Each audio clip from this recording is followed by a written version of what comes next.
Baik, Assalamualaikum, salam sejahtera, salam GBN, salam Malaysia, salam kuasa ketiga dan salam pejuang. Seperti biasa ya, kalau ada gangguan, jangan ke mana-mana, refresh page ni saya akan ulang siaran live hari ini ya. Hari ini siaran live saya kena dekat sikit ya sebab ada gangguan audio. Jadi hari ini siaran live saya tergempar berhubung dengan satu sidang tergempar, sidang media tergempar yang dibuat oleh Datuk Seri Anwar Ibrahim, seperti mana yang anda semua sedia maklumlah. Bahawasanya Anwar Ibrahim ni telah membuat satu sidang media tergempar dengan wakil-wakil media tempatan dan juga dari luar negara. Kononnya Anwar dah memiliki majoriti selesa, iaitu yang diberitahu oleh Anwar. Yang majoriti selesa untuk membentuk kerajaan.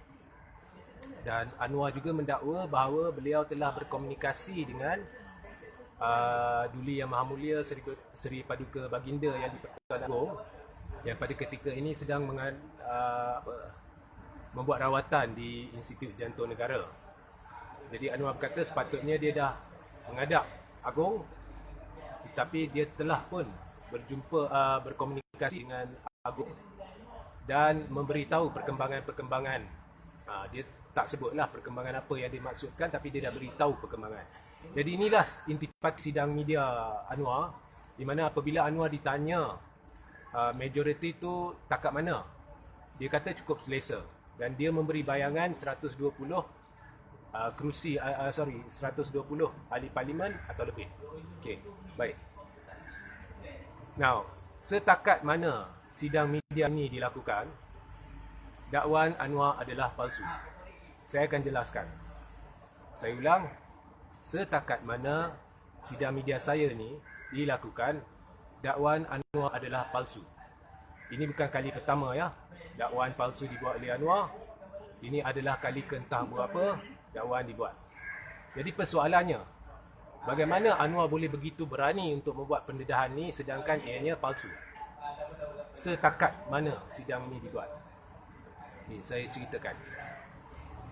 Kalau saudara-saudara ingat, beberapa hari lepas saya dah bongkarkan satu konspirasi melibatkan Anwar dan Datuk Seri Najib Tun Razak. Saya mendedahkan bahawa Anwar dan Najib telah memasuki satu persefahaman yang melibatkan kemungkinan membentuk kerajaan persekutuan dan kerajaan di Sabah selepas pilihan raya umum ke-15. Kerajaan di Sabah selepas PRN Sabah, tetapi kerajaan persekutuan selepas PRU 15. Jadi pelbagai perancangan dibuat, anda semua boleh rujuk balik kepada artikel tersebut, anda boleh rujuk balik kepada live tersebut. Selepas live ni saya akan letakkan link kepada artikel tersebut di bawah di ruang komen, lebih kurang 10 minit selepas live, anda boleh rujuk artikel tersebut. Tapi apapun sepintas lalu di sana saya dedahkan rancangan sulit melibatkan satu persefahaman antara Anwar dengan Najib, ya, di mana rancangan ini saya difahamkan dipersetujui oleh Datuk Seri Dr. Ahmad Zahid Hamidi. Okey. Nah, ini semua perancangan yang itu adalah perancangan pertama. Dalam sidang tersebut dan dalam artikel tersebut saya dengan jelas beritahu bahawa ada 3 perancangan, ada 3 rancangan atau ada 3 plan untuk cuba kembalikan tim A UMNO ni ke tampuk kepimpinan negara. Yang saya dedahkan tu adalah plan pertama. Belum sempat saya dedahkan plan kedua dan ketiga, Anwar sudah membuat pengumuman. Okey? Dan pengumuman dia bersangkut paut dengan plan kedua yang saya sebenarnya rancang nak dedahkan malam ini. Okey. So apa pun, plan kedua ni sebenarnya melibatkan satu langkah kejutan. Okey? Sama juga dengan plan pertama, ini melibatkan Najib dan Zahid. Sebab Zahid dah bersetuju. Ini adalah kes klasik, orang-orang terdesak dan musuh-musuh bergabung, berganding bahu untuk cuba mengenakan musuh mereka bersama. Jadi Anwar terdesak nak jadi Perdana Menteri. Zahid dan Najib terdesak sebab Najib dah dikenakan hukuman. Dan Zahid pula sedang menjalani kes rasuah di Mahkamah yang nampaknya memang akan disabit kesalahan. Jadi dalam keterdesakan ini, mereka tidak boleh menunggu untuk parlimen dibubarkan bila-bila sahaja. Jadi sama ada parlimen dibubarkan dan mereka masuk perancangan nombor 1 yang saya dah dedahkan sebelum ini, atau mereka cuba tumbangkan kerajaan dan ambil alih kerajaan dengan penipuan. Dan ini adalah penipuan yang dilakukan, iaitu dakwaan Anwar kononnya dia ada sokongan majoriti. Dan orang-orang yang terlibat dalam UMNO ni adalah khususnya Zahid, Najib, Anwar Musa, Tajuddin, Bong Mokhtar di belah Sabah dan sebagainya. Jadi rancangannya ni mudah. Anwar tidak memiliki sokongan majoriti, tetapi mereka semua dah merancang, mereka akan membuat kenyataan dan supaya ahli-ahli parlimen tergempar. Dan kenyataan yang dibuat ni adalah dengan harapan ahli-ahli parlimen yang tidak menyokong Anwar akan bergegas untuk menyokong dia, untuk mengelakkan diri mereka daripada masuk pembangkang. Okey. Jadi ahli-ahli parlimen yang mendengar sidang ini, ketahuilah bahawa inilah helah dia. GPS, ahli-ahli parlimen Sabah, ahli-ahli parlimen Sarawak GPS, ahli-ahli parlimen majoriti dalam PBBM, Amanah, sebenarnya DAP juga, Warisan, semuanya PAS, semuanya menyokong blok bebas kuasa ketiga pimpinan Tun Dr. Mahathir Mohamad. Dan sekiranya Anwar tidak membuat langkah ini, sesuatu pasti akan berlaku dalam masa terdekat. Jadi Anwar terdesak. Bagi Anwar, is now or never. So misi ini adalah misi do or die. Sama ada berjaya atau kantoi terus. Dan untuk membantu Anwar, Datuk Seri Zahid Hamidi sebentar tadi dah keluar kenyataan yang memberitahu bahawa dia tidak akan menghalang mana-mana ahli parlimen Barisan Nasional yang menyokong Anwar. Nah, saya akan jelaskan mengapa kenyataan ini pelik. Dia kata dia tidak akan menghalang mana-mana ahli parlimen untuk menyokong Anwar, dan dia secara langsung memberitahu bahawa nampaknya ramai ahli-ahli parlimen BN menyokong Anwar.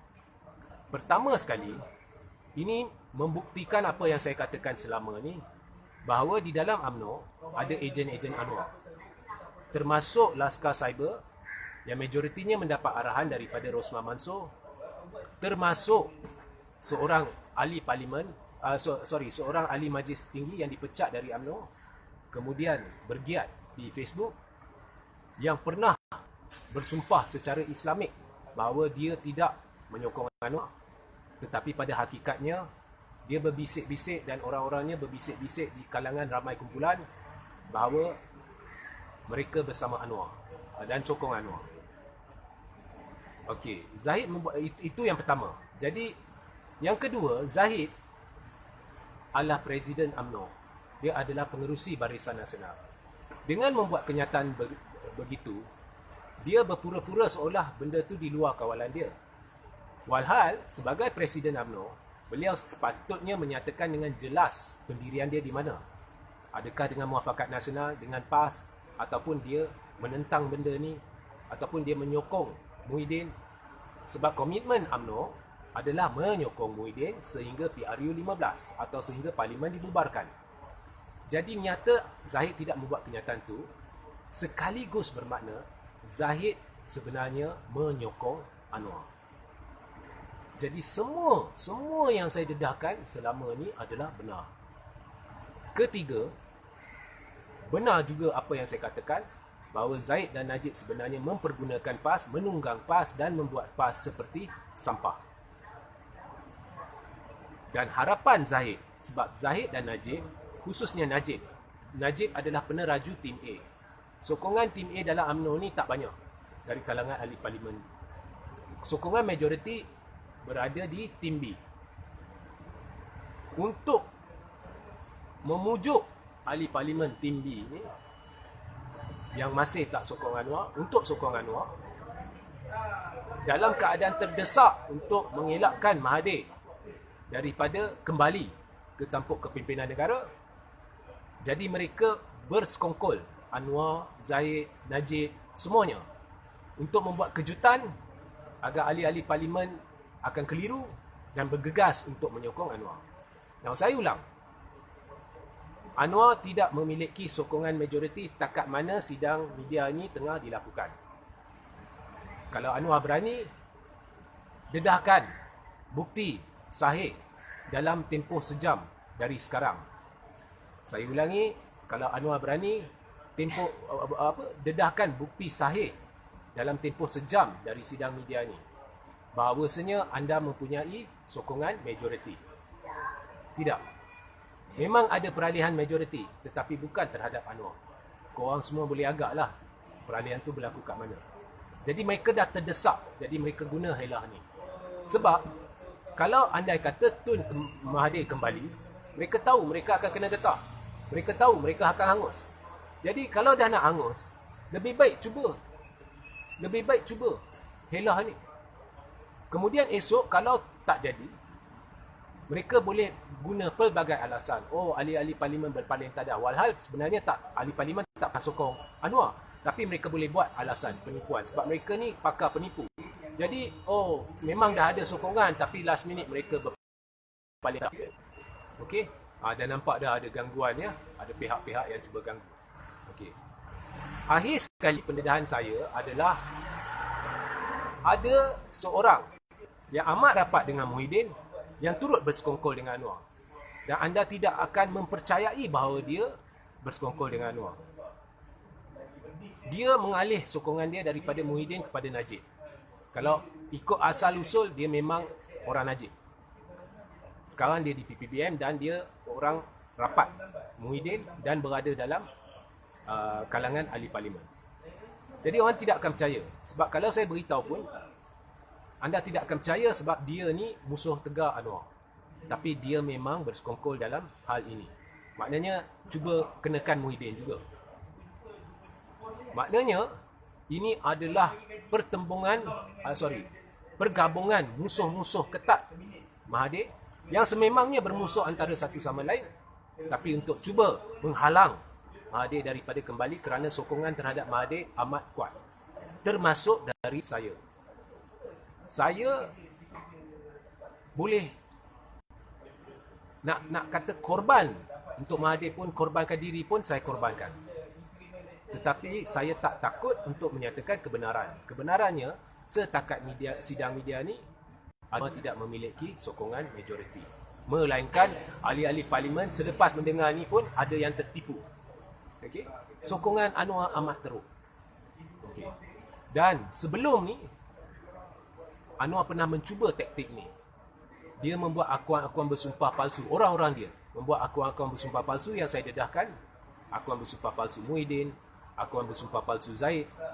Kononnya Zahid, Najib, Muhyiddin ni semua sokong Anwar. Kemudian orang-orang dia akan bawa akuan-akuan bersumpah palsu ni kepada ahli parlimen. Misalnya kata mereka akan bawa akuan bersumpah palsu Muhyiddin kepada ahli parlimen penyokong Muhyiddin dan beritahu, tengok Muhyiddin dah sokong, bila lagi korang nak sokong. Benda ni saya dah dedahkan, menyebabkan rancangan Anwar gagal pada ketika itu. So kali ini, Anwar untuk mengelakkan saya cantas usaha dia menggunakan helah ni. Saya ulang, mereka dah tahu mereka akan hangus. Jadi bila orang dah tahu dah hangus, nak akan hangus, mereka akan cuba strategi ni, biarpun ia melibatkan penipuan. Okey? Selepas ni kalau ahli parlimen masih tertipu, saya tak tahu nak kata apalah. Jadi saya harap anda kongsi, like, share ramai-ramai. Ahli-ahli parlimen ni, percayalah, duduk diam-diam, Anwar does not have the numbers at the moment. Baik, sehingga kita berjumpa esok. Jangan lupa sebentar lagi, dalam 10 minit, saya akan letakkan link kepada artikel-artikel yang saya maksudkan dan link kepada saluran Telegram saya di mana saya akan membuat pengumuman penting berhubung isu ini dan mungkin akan membuat sidang media lanjut sekiranya perlu. Apa pun, sehingga kita berjumpa lagi. Assalamualaikum warahmatullahi wabarakatuh. Salam sejahtera, salam GBN, salam Malaysia. Salam Kuasa Ketiga dan Salam Pejuang.